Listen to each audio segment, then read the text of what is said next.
Hi dear friends, welcome to G centric. So last time पे जो चल रहा था उसी को हम आगे कंटिन्यू करने वाले हैं। हमने क्या देखा था? वेरिएबल रिलक्टेंस टाइप ट्रांसड्यूसर, मतलब ये एक कॉन्सेप्ट है जिसके बेसिस पे ट्रांसड्यूसर बनाए जा सकते हैं। तो क्या हम इसके बेसिस पे कोई ट्रांसड्यूसर आगे देखेंगे? Not at all, not at all. सिर्फ और सिर्फ एलवीडीटी आपके लिए इंपॉर्टेंट है इस पूरी यूनिट में, इस पूरे टॉपिक में। इंडक्टिव ट्रांसड्यूसर जो होते हैं उसमें LVDT get point of view से महत्वपूर्ण है, लेकिन फिर भी कभी कभार इक्का तुक्का इधर उधर से क्वेश्चन आए हैं तो वो हम कर लेंगे। ना हो गया जी। इसकी सबसे बड़ी समस्या ये थी, जो लास्ट टाइम में हमने पढ़ा था, इसकी सबसे बड़ी समस्या ये थी जी कि लिनियरिटी मेंटेन नहीं थी। कैसे नहीं थी? बिकॉज इस इंडक्टेंस का और यहाँ पे चेंज हो रही है, यानी कि यहाँ पे क्या चेंज हो रहा है? रिलक्टेंस चेंज हो रहा है ना। क्यों चेंज हो रहा है? Because of the displacement. इस डिस्प्लेसमेंट की वजह से ये जो प्लेट आगे पीछे आ रही है, reluctance of the air gap change हो रहा है, and because of that air gap this inductance is going to change, this going to change. Then in your outer circuit, in your AC bridge, या यूं कह दूं कि आपके very strong bridge में इम्बैलेंस हो रहा है, वो इम्बैलेंस डायरेक्टली कैलिब्रेट कर दिया है इन टर्म्स ऑफ टेस्ट। सीधी सी बात थी, ठीक है। तो इसका सॉल्यूशन आया हमारे पास variable reluctance differential variable reluctance type transducer को अब हम क्या कर रहे हैं? वेरिएबल रिलक्टेंस डिफरेंशियल ट्रांसड्यूसर कर रहे हैं अपन इसको, ठीक है। और साथ में इसमें लीनियर भी लगा सकते हैं हम चाहें तो, बट इसका नाम क्या रहेगा?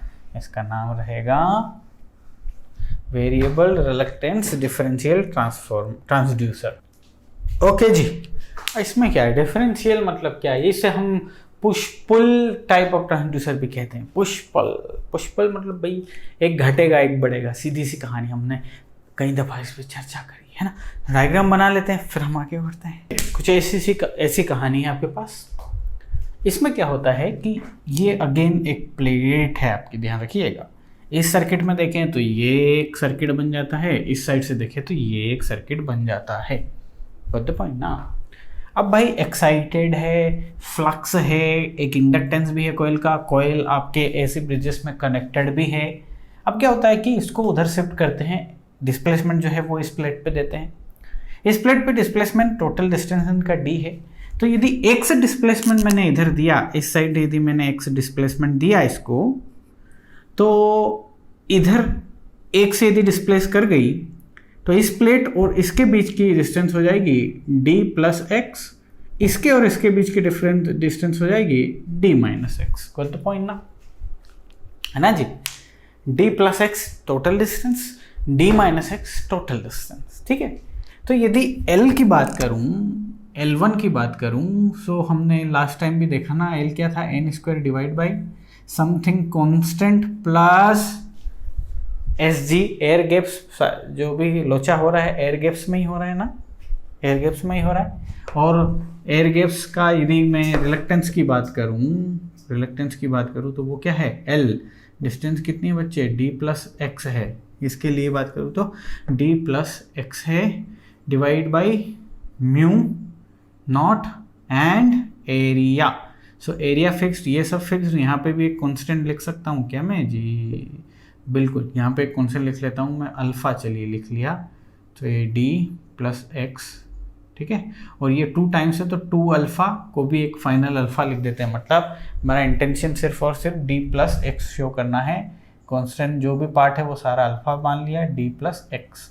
सिमिलरली यदि L2 की बात करूँ तो वो हो जाएगा n square divide by k plus ये हो जाएगा आपका alpha d minus x. Okay जी। तो बेशक L1 और L2 नॉन लीनियर है यहाँ पे, है ना, बट दोनों में एक कॉमन रिलेशन है। मतलब एक d plus x d, it is not a linear thing for a long time. But यदि आप इसे पुश पुल अरेंजमेंट में देखते हैं, इसको अपन ब्रिज में देखना चाहें तो ब्रिज में कैसे देखेंगे कि जो 2 एडजेसेंट ब्रांचेस यदि ले रहे हो ना, तो एक में घटना चाहिए और एक में बढ़ना चाहिए सिस्टम, है ना। एक यदि ये L1 है तो ये L2 है, ठीक है।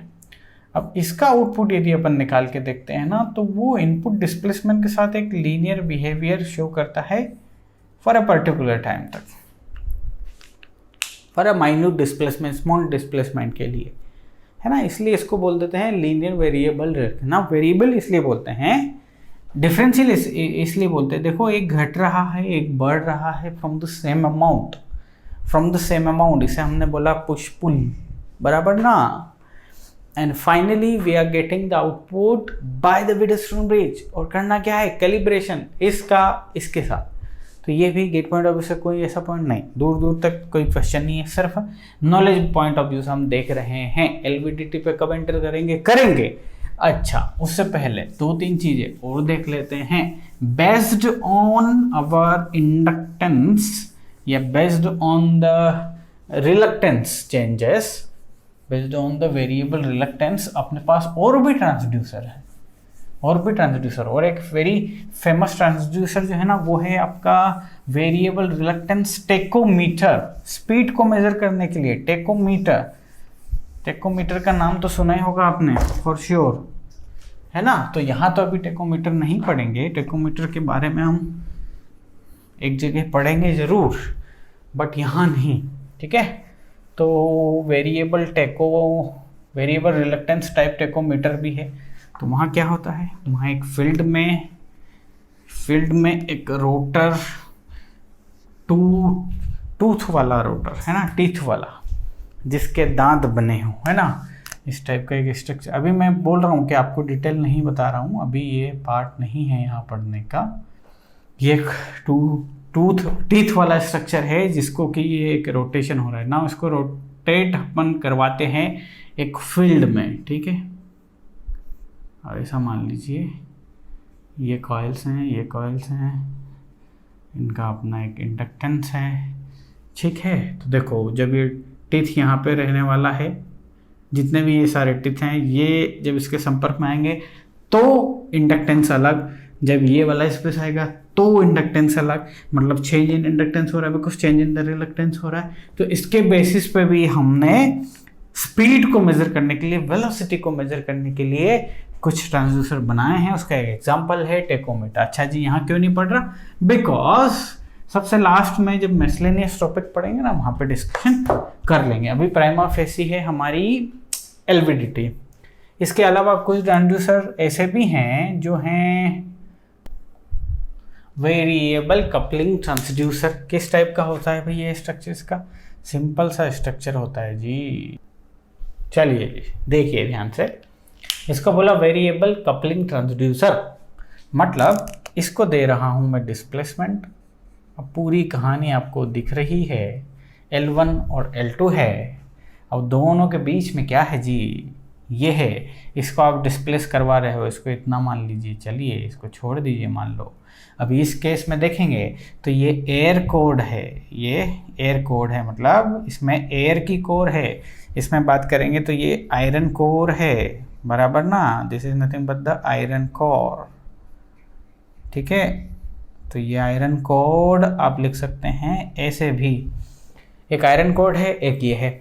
तो आयरन कोड है तो भैया इसका इंडक्टेंस जो है वो कुछ रहेगा, इसका इंडक्टेंस वो कुछ रहेगा, L1 और L2 मान लिया, बराबर ना। क्यों अलग अलग रहेगा, क्योंकि रिलक्टेंस चेंज हो रहा है, reluctance is going to change. So L1 और L2 वेरिएबल कपलिंग ट्रांसड्यूसर, ये कपल्ड हैं, बराबर ना। अब होगा क्या, इनको आप ब्रिज में ले जाइए और ब्रिज में वही ब्रिज को डिफ्लेक्ट करवा के सारी चीज़ों को मेज़र करिए, ठीक है। तो अब ये सारे एक नॉन लीनियर टाइप के हैं, यहाँ पे लीनियरिटी इतनी बेहतरीन नहीं है। सो इसीलिए आपके पास आया लीनियर वेरिएबल डिफरेंशियल ट्रांसफॉर्मर, जिसे कि एलवीडीटी बोलते हैं। तो शुरुआत हो रही है एलवीडीटी की। अब मेरा पूरा ध्यान एलवीडीटी पे रहेगा और एलवीडीटी को इस टाइप से ऊपर ऊपर से नहीं पढ़ाएंगे, डिटेल में पढ़ना पड़ेगा। अच्छा क्यों पढ़ना पड़ेगा जी, पीएचडी के सिलेबस में, पीएचडी में सब कुछ, गेट के सिलेबस में, हाँ, और गेट की हम तैयारी कर रहे हैं इसीलिए। चलिए एलवीडीटी डायग्राम पे भी आएंगे, उससे पहले नाम की कहानी, linear variable differential transformer. Transducer मत बोलिए, बोल भी देंगे तो कोई फर्क नहीं पड़ेगा, क्योंकि इसको एक्चुअली ट्रांसफॉर्मर जो बोल रहे हैं उसके पीछे कारण है। इसका ट्रांसफॉर्मर का टाइप का स्ट्रक्चर है जिसमें कि प्राइमरी का फ्लक्स सेकेंडरी वाइंडिंग से अटैच होता है। ट्रांसफॉर्मर मतलब जैसे आपने ट्रांसफॉर्मर को देखा भी है, आपने BEE सब्जेक्ट में पढ़ा भी होगा कि यहाँ पे प्राइमरी वाइंडिंग है sir, this is nothing but the primary winding, और यहाँ पे सेकेंडरी वाइंडिंग। टर्न्स जो है वो आपके ऊपर है, इनके टर्न्स जो रखना है वो आपके ऊपर है, this is the secondary winding. तो यहाँ जो भी फ्लक्स आप प्रोड्यूस करोगे इनपुट की वजह से, वो फ्लक्स लिंक होके यहाँ जाएगा। सेम टू सेम इसमें देखने को मिलेगा, इसलिए इसका नाम ट्रांसफॉर्मर नाम में रखा। नाउ आउटपुट जो होगा वो लीनियर होगा, वेरिएबल भी होगा। वेरिएबल कौन? इनपुट जो है ना आपका, डिस्प्लेसमेंट जो है ना, उसकी वजह से आउटपुट वेरी करेगा या वेरी कर सकता है। तो लीनियर वेरिएबल। नाउ डिफरेंशियल क्यों? क्योंकि आउटपुट डिफरेंशियल वोल्टेज होगा। सर किन दो वोल्टेज का डिफरेंशियल वोल्टेज होगा? समझेंगे, पढ़ेंगे तब, ठीक है। तो LVDT इंडक्टिव ट्रांसड्यूसर हो गया, क्योंकि इंडक्टेंस प्रॉपर्टी वाली बात हो रही है यहाँ पे, उसी से रिलेटेड हम चीज़ें करेंगे, बराबर ना। बेसिकली डिस्प्लेसमेंट मेजरिंग डिवाइस हो गया, but displacement associated quantity like velocity, acceleration भी मेजर कर पाएंगे। आपके पास यदि फोर्स है तो फोर्स को पहले डिस्प्लेसमेंट में ट्रांसफ़र कर लो, प्रेशर है तो प्रेशर को पहले डिस्प्लेसमेंट में कन्वर्ट कर लो, उस डिस्प्लेसमेंट को LVDT से मेजर कर लो, है ना। देखा था ना, एक बर्डन ट्यूब था, बर्डन ट्यूब प्रेशर के कारण एक्सपांड होता है, उस एक्सपांशन की वजह से जो डिस्प्लेसमेंट होता है वो LVDT को दे दो, LVDT उसको कन्वर्ट कर देगा इलेक्ट्रिकल सिग्नल में। लास्ट में जो आउटपुट इलेक्ट्रिकल सिग्नल आएगा उसे कैलिब्रेट कर देंगे इन टर्म्स ऑफ इनपुट प्रेशर या फोर्स, ठीक है। और डायरेक्टली देखोगे तो डायरेक्टली ये मेजर कर ही रहा है। किसको मेजर कर रहा है? सर डिस्प्लेसमेंट को मेजर कर ही रहा है। तो कैसे कर रहा है आप देखो जरा। सबसे पहले इसके नाम के बाद इससे स्ट्रक्चर पे आते हैं। एक गोल, एक सिलिंड्रिकल टाइप का स्ट्रक्चर है ये, ऐसा। Just assume this is the LVDT। अब इसमें स्लॉट्स बने हुए हैं, 3 स्लॉट्स, एक बीच में और इधर, और यहाँ वायर लपटा हुआ है। सबसे बीच में जो है ना वायर लिपटा हुआ है, अच्छे से वायर लिपट दिया, और उस दीवार आ गई उस वायर के, इधर भी और इधर भी। फिर इस वाले हिस्से में भी एक वायर लपेट दिया और इधर भी एक वायर लपेट दिया, ठीक है। अब यदि मैं इसको ऐसे रख के काट दूं तो जस्ट विजुलाइज आपको क्या दिखेगा? यही ना दिखेगा, यही ना चीज़ दिखेगी। ये मिडिल में वायर लपटे हुए हैं, ये दीवार, ये दाएं बाएं वायर लिपटे हुए हैं, बराबर ना। इस टाइप का एक सिलिंड्रिकल स्ट्रक्चर है। इस सिलिंड्रिकल स्ट्रक्चर में ये आपका जो कोर मूवमेंट जिस पे करवा सकते हैं, ये एक अटैच्ड है, ठीक है। डायग्राम में देखो, LVDT के एक्चुअल फोटो में भी देखो, ठीक है। तो इसको मूवमेंट करवा सकते हैं और इसके मूवमेंट से कुछ होगा लोचा, देखते हैं क्या होता है कुछ। ये जो मिडिल में लिपटा हुआ वाइंडिंग है ना, इसको प्राइमरी वाइंडिंग बोलते हैं। इसको क्या बोलते हैं? Primary windings. तो क्या बोलते हैं जी? Primary winding. मतलब जो आपका इनपुट एक्साइटेशन है ना, वो आप इसमें लगाओगे। नाउ आप किसी ट्रांसड्यूसर में यदि एक्साइटेशन लगाते हो उसकी वर्किंग के लिए, तो वो पैसिव ट्रांसड्यूसर होता है। LVDT भी एक पैसिव ट्रांसड्यूसर है। यदि ये इसकी वर्किंग के लिए खुद का वोल्टेज प्रोड्यूस करे तो ये एक एक्टिव होता, बट ये पैसिव है। अच्छा जी, अब ये जो दोनों इस साइड और इस साइड लिपटी हुई जो हैं, ये सेकेंडरी वाइंडिंग्स हैं। ये सेकेंडरी वाइंडिंग्स हैं, ये जो हो गई सेकेंडरी वाइंडिंग्स हो गई। ओके सर, क्लियर है। ये जो है, ये this is nothing but the core है जो मूवमेंट कर सकती है। फिर फेरोमैग्नेटिक मटेरियल की या एक आयरन समझ लीजिए कोर है, ठीक है जी। अब होता क्या है कि जैसे कि ट्रांसफॉर्मर में हो रहा है, ये जो प्राइमरी है जी, ये जो प्राइमरी है, इस प्राइमरी वाइंडिंग में जब फ्लक्स प्रोड्यूस होगा तो वो फ्लक्स प्रोड्यूस जो होगा वो इससे भी लिंक होगा, है ना। इससे भी लिंक होने की कोशिश करेगा इन दोनों से। तो जो फ्लक्स एक किसी दूसरी वाइंडिंग का है और किसी दूसरी वाइंडिंग से, मतलब जो फ्लक्स इसका है और यदि इसके साथ लिंक करे तो उसे म्यूचुअल फ्लक्स बोलते हैं ना, म्यूचुअल फ्लक्स बोलते हैं ना। तो ये मान लिया मैंने, ये M1 इस वाइंडिंग के लिए और ये M2 इस वाइंडिंग के लिए, यानी कि पहली वाइंडिंग का जो फ्लक्स है वो दोनों से लिंक करेगा। अब लिंक तो करेगा, बट यदि ये कोर पे भी डिपेंड है, इन दोनों के बीच में कोर है, तो ऑब्वियस सी बात है फ्लक्स वाला पाथ है, फ्लक्स वाला पाथ है तो ज़्यादा से ज़्यादा फ्लक्स इससे लिंक करेगा, इससे बहुत कम करेगा। बराबर। ये कोर की पोजीशन यदि यहाँ है तो इसका फ्लक्स इसके साथ ज़्यादा लिंक करेगा, इसके साथ कम करेगा, तो फ्लक्स लिंक हुआ। तो अब फ्लक्स से हम उल्टा ईएमएफ जनरेट करवा सकते हैं, जैसे कि ट्रांसफार्मर में होता है। प्राइमरी में आपने इनपुट दिया, ईएमएफ दिया, इसने फ्लक्स में कन्वर्ट किया, ये फ्लक्स दूसरी से लिंक हुआ, फ्लक्स सेकेंडरी से लिंक हुआ और सेकेंडरी ने वोल्टेज दे दिया। सेम टू सेम कहानी। बराबर। इतना बात समझ में आ रहा है आपको? अब इस इंटायर स्ट्रक्चर को मैं प्लेन पेपर टाइप का स्ट्रक्चर बना देता हूँ आपके लिए। चलिए यहाँ समझिएगा, सेम टू सेम कहानी। सर ये प्राइमरी वाइंडिंग है, इस प्राइमरी वाइंडिंग में let's take the current is IP ना, इस IP की वजह से इसमें जनरेट हुआ फ्लक्स 5P ना। ये 5P इससे भी लिंक हो रहा है, इससे भी लिंक हो रहा है, बराबर ना जी। तो एक वाइंडिंग का दूसरी वाइंडिंग से लिंक फ्लक्स, म्यूचुअल फ्लक्स कह सकते हैं, ठीक है। तो इनकी वजह से इसका एक अपना इंडक्टेंस है, इसका अपना इंडक्टेंस है, इसका अपना इंडक्टेंस है, इन दोनों के बीच की बात करेंगे तो म्यूचुअल इंडक्टेंस है। बराबर। अब ये प्राइमरी वाइंडिंग है, ये सीरीज आपका सेकेंडरी वाइंडिंग है, और सेकेंडरी वाइंडिंग देखो सीरीज में कनेक्टेड, सेकेंडरी 2 स्लॉट्स में डिवाइडेड है, 2 वाइंडिंग्स है, वाइंडिंग 1, वाइंडिंग 1, 2, और दोनों कनेक्टेड है सीरीज अपोजिशन में, not in series, series opposition में। क्यों?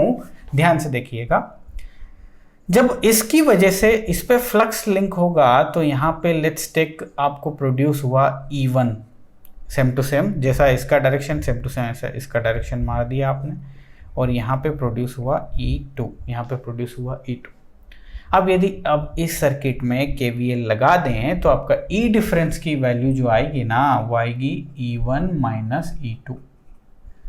सेकेंडरी वाइंडिंग से अक्रॉस जो वोल्टेज जनरेट हो रहा ना, उनका डिफरेंशियल, उनका डिफरेंशिएशन, इसलिए यहाँ पे लिखा हमने इनका difference, not differentiation, differential transformer, यानी कि आउटपुट स्टेज पे जो आपके वोल्टेज जो प्रोड्यूस हुए ना उनका डिफरेंस।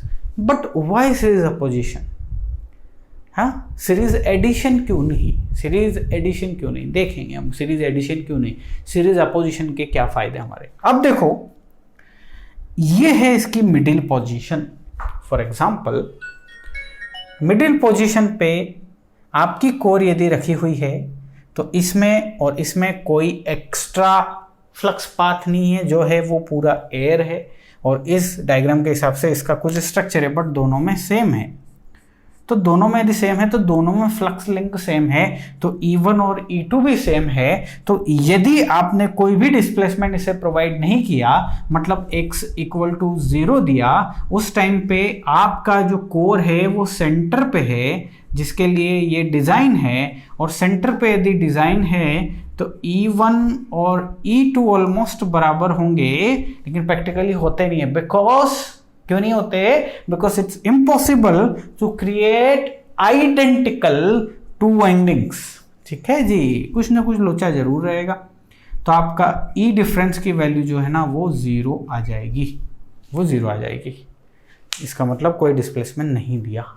लेकिन अब डिस्प्लेसमेंट आप इसके हिसाब से देखो तो राइट डिस्प्लेसमेंट कर सकते हो, लेफ्ट डिस्प्लेसमेंट कर सकते हो। एक्चुअल फिगर तो ये तो समझने के लिए, एबो और डाउन की बात नहीं कर रहा मैं, बराबर ना।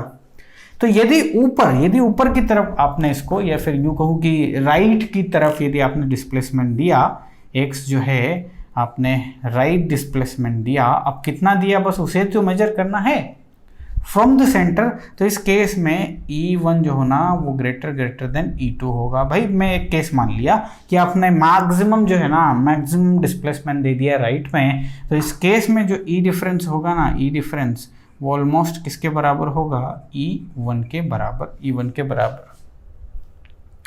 बराबर। तो E1 के बराबर होगा, मतलब एक पॉजिटिव डिफरेंस होगा। But let's take it in the left, complete left displacement जो है ना वो लेफ्ट डिस्प्लेसमेंट यदि आपने कर दिया, तो इस केस में E2 जो है वो ग्रेटर देन E1 हो जाएगा। So from this equation E आपका डिफरेंस जो होगा वो नियरली इक्वल टू E2 हो जाएगा, और E2 की पोलैरिटी माइनस के साथ है तो ये नेगेटिव है ना। तो इसका मतलब ये कि पॉजिटिव साइन से हमें ये पता चल रहा है कि राइट में है, नेगेटिव साइन से हमें पता चल रहा है कि ये लेफ्ट में है। तो साहब इनपुट डिस्प्लेसमेंट ने स्कोर को आगे पीछे किया, स्कोर के आगे पीछे करने के चक्कर में जो सेकेंडरी वाइंडिंग्स, ये पहली दूसरी वाइंडिंग, ये पहली वाइंडिंग, इनमें वोल्टेजेस चेंज हो रहे हैं, E1 और E2 चेंज हो रहे हैं, और आपकी सर्किटरी ऐसी है कि आउटपुट में डिफरेंस वोल्टेज क्रिएट हो रहा है। तो यदि मैं इसको डिस्प्लेसमेंट दिया जरा सा भी तो ये ED चेंज होगा कि नहीं होगा? पक्का होगा ना। ये ED इस X के टर्म में कैलिब्रेट कर दूं तो क्या LVDT को डिस्प्लेसमेंट मेजरिंग ट्रांसड्यूसर नहीं बोल देंगे? डिस्प्लेसमेंट मेजरिंग ट्रांसड्यूसर नहीं बोल देंगे? सर बिल्कुल बोल देंगे। नाउ LVDT जो है ना वो फ्रॉम mm टू सेंटीमीटर तक इनपुट डिस्प्लेसमेंट को आराम से शो कर सकती है। ऐसा नहीं कि मीटर में देंगे, मीटर में देने लायक बड़े बड़े LVDT नहीं बनते, ठीक है। तो मिनिमम से मिनिमम 0.005 mm तक का भी स्मॉल डिफ्लेक्शन से भी, स्मॉल इनपुट आपने दिया ना, उससे भी आप डिफ्लेक्शन क्रिएट करवा सकते हैं सिस्टम में। ये इतना सेंसिटिव भी होता है, ठीक है। अब सबसे बड़ी खासियत क्या है LVDT की कि देखो इस कोर का कोई एक फिजिकल कांटेक्ट है क्या आपके सिस्टम के साथ? बिल्कुल नहीं। जो भी डिस्प्लेसमेंट रहेगा वो शुद्ध रूप से विथ हाई एक्यूरेसी मेजर हो पाएगा क्या? बिल्कुल हो पाएगा, प्रोवाइडेड इनर्शिया इफेक्ट इज 0। अरे एक मैकेनिकल कंपोनेंट है तो उसका खुद का वजन है जी, इनर्शिया है जी, उसको मूवमेंट करवाने के लिए एक मेजरेबल डिस्प्लेसमेंट तो देना पड़ेगा ना जी। हाँ, इनर्शिया इफेक्ट है तो उसको यदि नेग्लिजिबल या ओवरकम कर दें तो फिर तो फ्रिक्शनल लेस भी हो गया है। क्यों? क्योंकि इनमें और इनमें कोई एक दूसरे से संपर्क नहीं है, फ्रिक्शनल लेस डिवाइस हो गया, बराबर की नहीं। तो सर ये कहानी हो गई। अब हमें बताइए, इनपुट जो है वो एक्साइटेशन इनपुट है तो उसकी एक फ्रिक्वेंसी है ना जी, बिल्कुल फ्रिक्वेंसी है। तो इन जनरली हम इसे 50 हर्ट्ज से लेके 20 किलो हर्ट्ज तक की इनपुट एक्साइटेशन आराम से दे सकते हैं, जिसके लिए ये फेथफुली आपको वर्क, मतलब एक साइनोसॉइडल इनपुट लिया मैंने, यस साइनोसॉइडल लिया, जिसकी फ्रीक्वेंसी मैंने बता दी। तो यहाँ आउटपुट भी एक साइनोसॉइडल सिग्नल ही जनरेट होगा क्या जी? बिल्कुल होगा। बट उस सिग्नल को ये डिस्प्लेसमेंट जो है ना, इसकी भी फ्रीक्वेंसी अफेक्ट करेगी कि नहीं करेगी? अरे डिस्प्लेसमेंट है या इनपुट क्वांटिटी, उसमें भी अपनी फ्रीक्वेंसी है। वाइब्रेशन के हिसाब से समझ सकते हैं ना, वाइब्रेशन हो रहा है तो फ्रीक्वेंसी अपनी, बराबर ना। तो इनपुट डिस्प्लेसमेंट जो है या मैकेनिकल मोशन इनपुट पे जो है उसकी भी अपनी फ्रीक्वेंसी है, एक्साइटेशन की अपनी फ्रीक्वेंसी है, तो आउटपुट की भी अपनी फ्रीक्वेंसी होगी, है ना। यदि इसका इन्वॉल्वमेंट नहीं रहता, इसकी फ्रीक्वेंसी वही हो सकती थी जो इसकी थी, बट चूंकि इसका इन्वॉल्वमेंट है तो इसकी फ्रीक्वेंसी समथिंग एल्स होगी। और भी बहुत सारी चीजें समझने को, बट नेक्स्ट लेक्चर में देखेंगे।